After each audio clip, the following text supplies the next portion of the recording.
Then, despite her imposing suit, she looked up at me with a sorrowful expression. Her long eyelashes came so close that I thought they might touch me. "I'm moving in here from today," she declared with teary eyes. A rare departure from her usual confident self. I was taken aback by her unexpected words, but her earnest plea made me. "My name is Tom. I'm a 26-year-old chef working at the fancy restaurant Joua. The restaurant is highly regarded for its wedding receptions, and I've been working here for 2 years now. As a chef, it's a rewarding place to work. However, ever since the previous head chef, Alex, retired 6 months ago, the work environment has become a bit challenging. The reason is... oh no, not again. While checking the refrigerator, I found something terrible. A bug was at the bottom of a salad tray. I reported it to Steven, the head chef, but he just gave his usual dismissive response, "Huh? A bug? It means it's fresh." Secretly, I removed and discarded the damaged parts. Why secretly, you ask? Once, when I was removing damaged parts, Steven scolded me, "What a waste. If it's edible, don't throw it away." Henry has strictly ordered me to cut costs and reduce food waste. Don't waste anything. Since then, I've been secretly disposing of damaged parts. Steven is the nephew of the owner, Henry. In other words, he got his position through connections. He claims to be proficient in Japanese, Italian, and French cuisine, having worked at various places. Indeed, his cooking is competent, but his attitude toward ingredients is terrible. Of course, we never serve anything inedible, but we often serve things that are barely acceptable. I can't stand that. Alex was very meticulous, so I could focus on my work without worrying about ingredient management. But recently, I've been anxious, so I come in early to check the fridge. I just don't want to serve customers bug-ridden salads. That's why I keep checking the fridge. I know Steven doesn't like that. Once the restaurant opens, it's a whirlwind of activity. We operate mainly by reservation, but we get many walk-ins as well. We also receive orders outside the course menu, so I have to pay attention to the speed and order of service. It's a hectic but exhilarating time, where I work hard while keeping my mind sharp. In the midst of this busy kitchen, a sharp voice cuts through the air. "Hey! Please redo this plating." The voice belongs to Lynn. She's 28 years old. She's the floor chief of Joua. Henry recruited her from a nice hotel even I have heard of because he was impressed by her service. She's a woman who provides very meticulous and perfect customer service, but she is incredibly strict. Extremely strict. When I was new, she once scolded me harshly for missing a drop of sauce on a plate during plating. She scolded me, saying, "Don't ruin the customer's extraordinary experience." I felt ashamed of my lack of awareness. But secretly, I thought she didn't need to be so harsh, and I pouted behind her back. And she seems to glare at me whenever she can, or so it feels. I feel like she's always watching my work closely, which makes me work even more meticulously. I become quick and thorough thanks to her, but she still scares me. However, I share her dedication to speaking up for the sake of the customers, and I respect that. Looking at the plate Lynn was holding, it seemed to be ice cream. It was slightly melted, which was the problem. Steven glanced at the plate and said, "We can serve that. Ice cream tastes best when it's slightly melted," and quickly returned to his station. Lynn, undeterred, argued back, "No. This is a dessert the customers have been looking forward to. Please don't ruin their enjoyable experience." Steven clicked his tongue and reluctantly ordered a new serving of ice cream. Steven is somewhat weak against Lynn. He knows that Henry specifically hired her, and he's been told about it. Judging by his sour expression, it's clear that Steven doesn't like Lynn. It was a time when the peak hours of the day had passed, and we had a bit of breathing room. "Steven, it's about time to serve the birthday dessert plate," Lynn's voice called out. Indeed, the reservation list mentioned a birthday plate for today. However, Steven casually muttered, "Oh, I forgot." The kitchen buzzed slightly, and Steven directed, "Tom, write something appropriate with chocolate sauce on a cake plate, to me." I could see Lynn trembling with anger. Before Lynn's angry voice could echo through the kitchen, I shouted, "Please give me a moment." I prepared a small pan with sugar and water. As I quickly worked, I confirmed the birthday girl's name. I had to be precise and fast to make it work. I presented the finished plate to Lynn. "Wow," she murmured. On the plate were a cake, fruits, and a candy sculpture spelling out Mary. I decorated the cake with lattice and heart-shaped sugar sculptures. I thought it turned out to be a vibrant dessert plate. "Thank you," Lynn said, taking the plate swiftly and leaving. I watched her for a moment before returning to my tasks. I heard a cheer for the dessert plate and felt a bit relieved. Even though it was a rushed job, I was glad they enjoyed it. I almost smiled. But soon after I returned to my work, a complaint came in. The salad was wilted. I was responsible for today's salads. I thought I had checked everything before serving. When I checked the salad, I realized it was terrible. I heard an angry voice, "Tom, what are you doing?" I didn't remember serving such a salad, so I was about to defend myself when I glanced at the sink. Greens can wilt during service. I had placed slightly wilted vegetables in a separate container. That container was now empty. Maybe. I picked up the container. "Stephen, do you know what happened to the vegetables in this container?" Stephen smirked and said, "No idea." He's lying. I saw him move towards the salad station while I was making the sugar sculpture. I thought, what's he doing? I hope he doesn't do anything unnecessary, so I'm sure of it. Stephen must have set me up. Maybe he didn't like that I took charge with the dessert plate. I gave up defending myself and apologized to the customer. The customer forgave me, and I returned to the kitchen, finishing the remaining tasks. After the service ended, I told Stephen, "I'll take responsibility and resign. I'm exhausted. I'm done working in such a place." Stephen, who lacks responsibility for ingredients. Stephen, who causes trouble for customers with his petty harassment. Working under someone like him, I can't achieve my dream. My dream is to make customers smile with my cooking. That's not possible here. Feeling utterly fed up, I handed in my resignation. Maybe Stephen would reflect on his actions after seeing me leave. I thought that, but... What? Resign. I won't let you resign. You're fired. Don't come in tomorrow, he yelled, his face contorted with anger. There's no way Stephen would reflect on anything. Wait a minute. Stephen. I can't believe Tom made that salad. His salads are always... Lynn tried to speak up, but Stephen interrupted her. Shut up, Lynn. Just because Henry likes you doesn't mean you can interfere. What do you know? Because of me, Lynn was getting yelled at. Lynn still seemed to have more to say, but I appreciated her deeply, saying, "Thank you for everything. Your strictness, meticulousness, and kindness have been very educational." Then I headed to the staff room. I gathered my few belongings from the locker and left the restaurant Joua. I felt a bit down, but I decided to see this as an opportunity. I've always wanted to open my own restaurant someday. A heartfelt place, the exact opposite of Stephen's. That became my new motivation. Immediately after quitting the restaurant, I started looking for a property. After searching extensively, I found a small property in an alleyway that could serve as both an accommodation and a small restaurant. It's a bit small, but I don't intend to hire many employees. Initially, managing it by myself might be enough. That way, I can interact with customers and understand their preferences better. With a clear image of the new restaurant, I decided on this property. However, there was one problem. The property is close to the restaurant Joua. It's on the backside of the alley, hard to see from the main street, but still very close.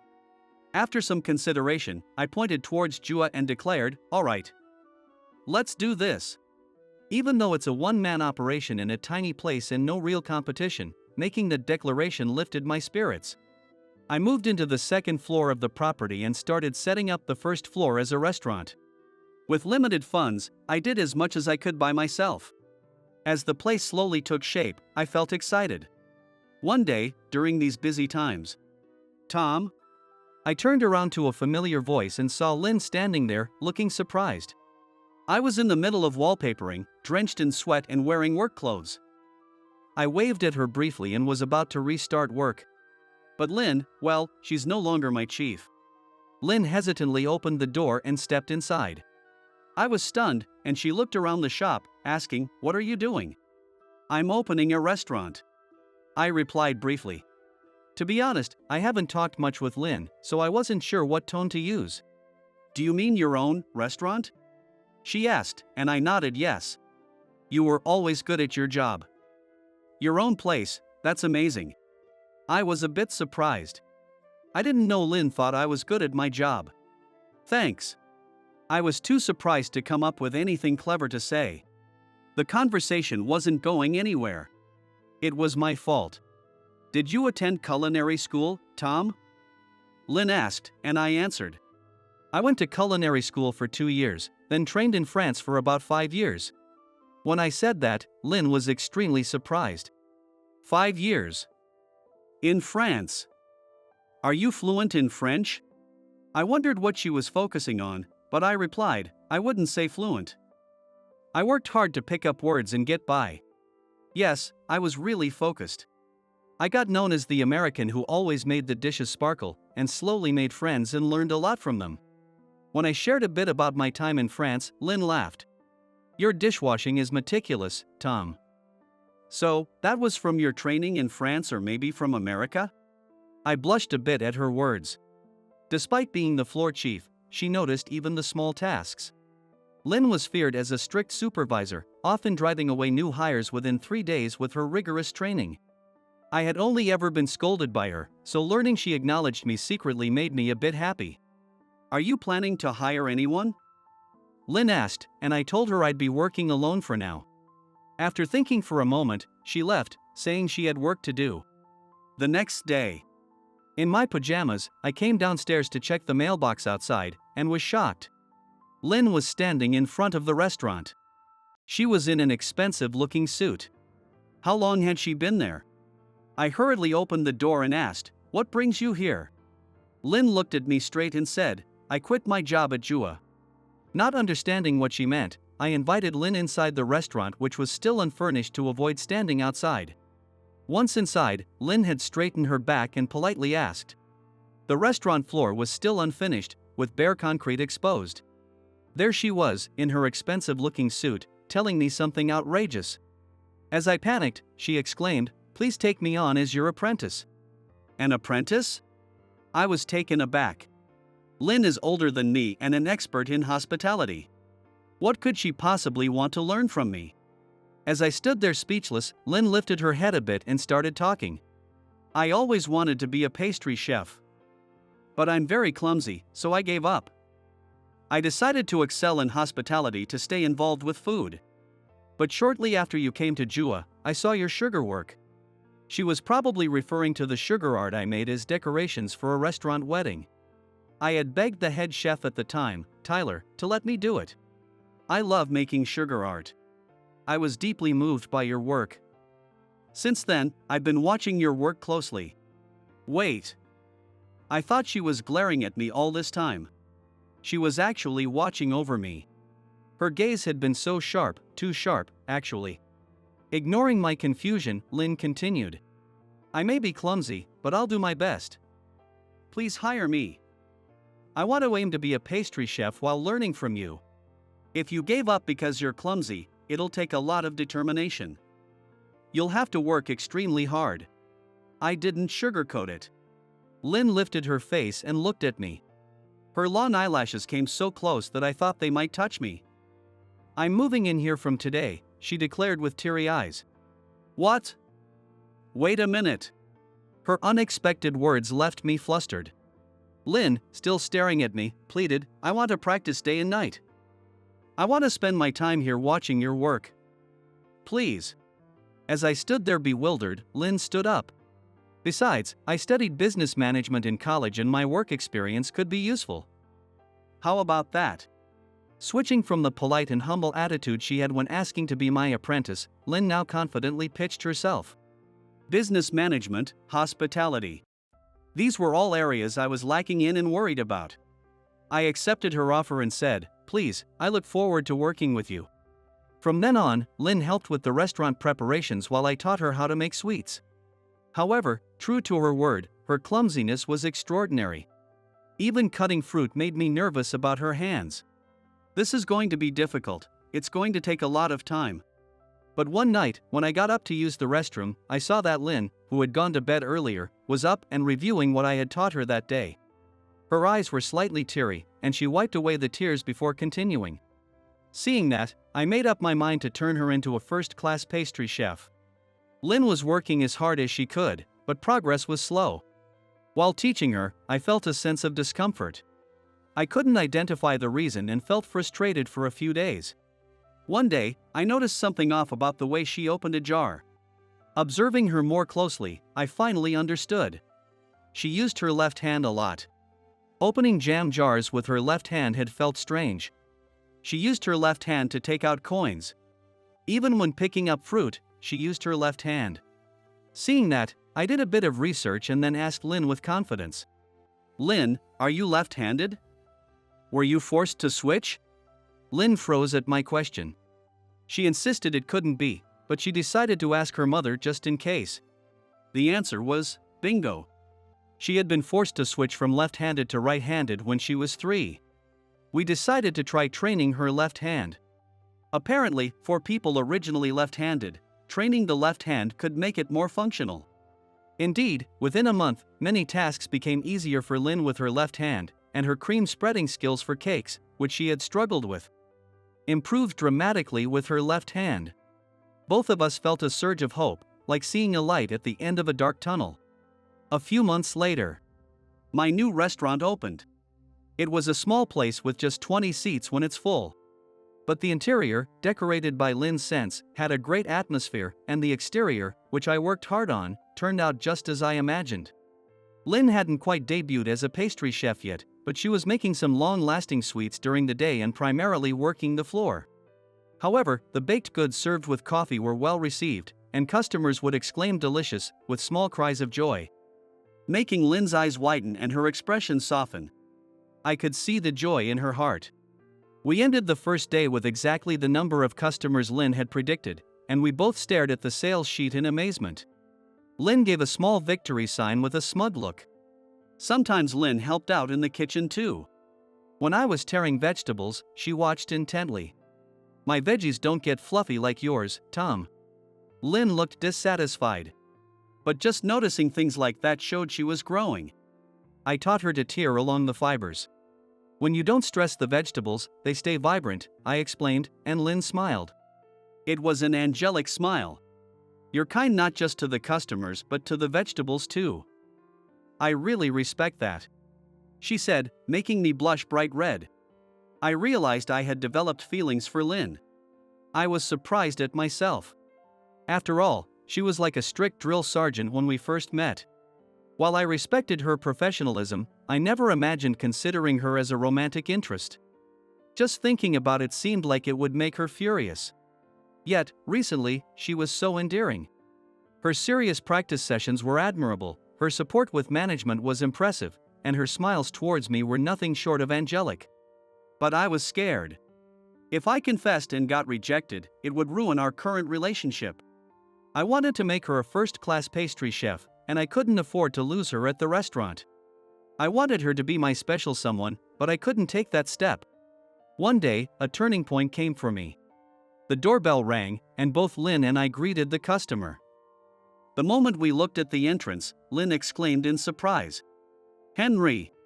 Hearing her, I too looked closely at the man at the door. It was Henry, the owner of the restaurant Joua where Lynn and I used to work. Henry looked completely worn out. Apparently, Joua was struggling. The quality of the food had dropped, the service had declined, and complaints were frequent while the number of customers dwindled. He had come to ask Lynn to return, having traced her to my restaurant.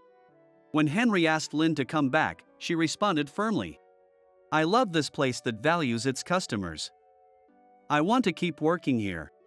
Hearing that, my heart warmed. Henry then looked at me.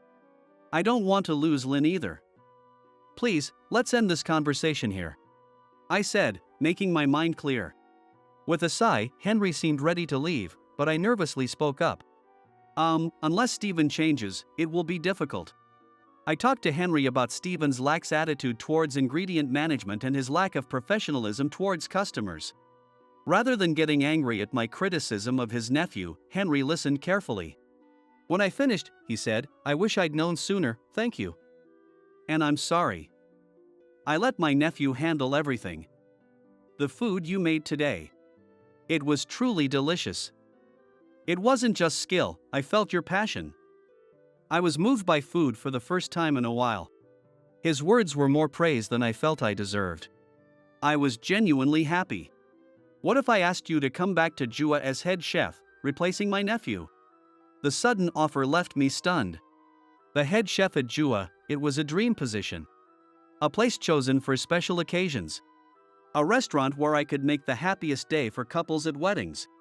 It was like a dream come true. But I love the work I'm doing now with Lynn, welcoming a small number of customers with care, and it makes me happy, I said, looking Henry straight in the eye as I declined. Lynn seemed a bit surprised. Henry didn't press further. "I need to go give my nephew a talking to," he said, storming out. I kind of wanted to see that. Was that okay? It was a big opportunity.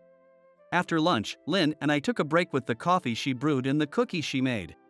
I tried to imagine it, and it was tough. "What was?" Lynn asked the obvious question, and I joked. "Thinking about you becoming a strict drill sergeant again gave me chills." Lynn blushed and pouted. "Oh, come on." As she started to leave her seat, I grabbed her hand. Lynn looked surprised. "You shine so brightly when you're interacting with customers here. I want you to always be here, smiling and welcoming them," I said. Lynn's eyes glistened with tears. I took a bite of the cookie she made. "This cookie is amazing." Lynn's face lit up with a smile. "I could eat this for the rest of my life," I said, taking the step I had been hesitating to take to change our relationship. Henry's praise and his big offer had given me the courage. Now I could say it. "Would you stay here, and someday, become my wife and support me?"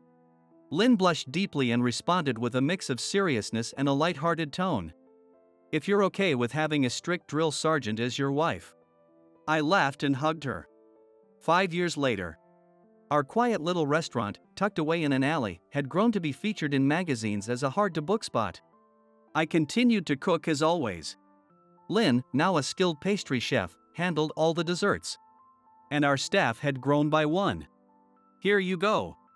In her slightly lisping voice, our daughter Hannah, who joined us 3 years ago, offered individually wrapped colorful heart candies to the customers. The customers exclaimed in delight at the candies. "Mommy made them," Hannah announced proudly, earning more admiration from the customers. Lynn blushed slightly. "My husband was originally good at making sugar art, but I wanted to learn too, so he taught me."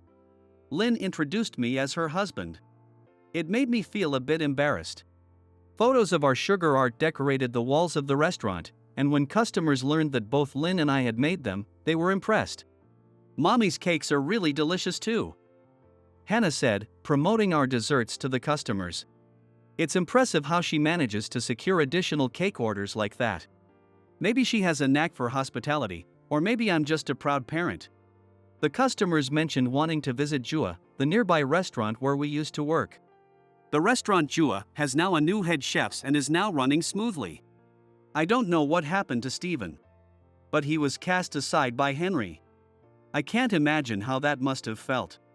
As I was lost in thought, I heard Hannah's cheerful voice saying, "Thank you very much." The satisfied customers said, "Thank you for the meal," as they left the door. Lynn, Hannah, and I greeted to their departing backs.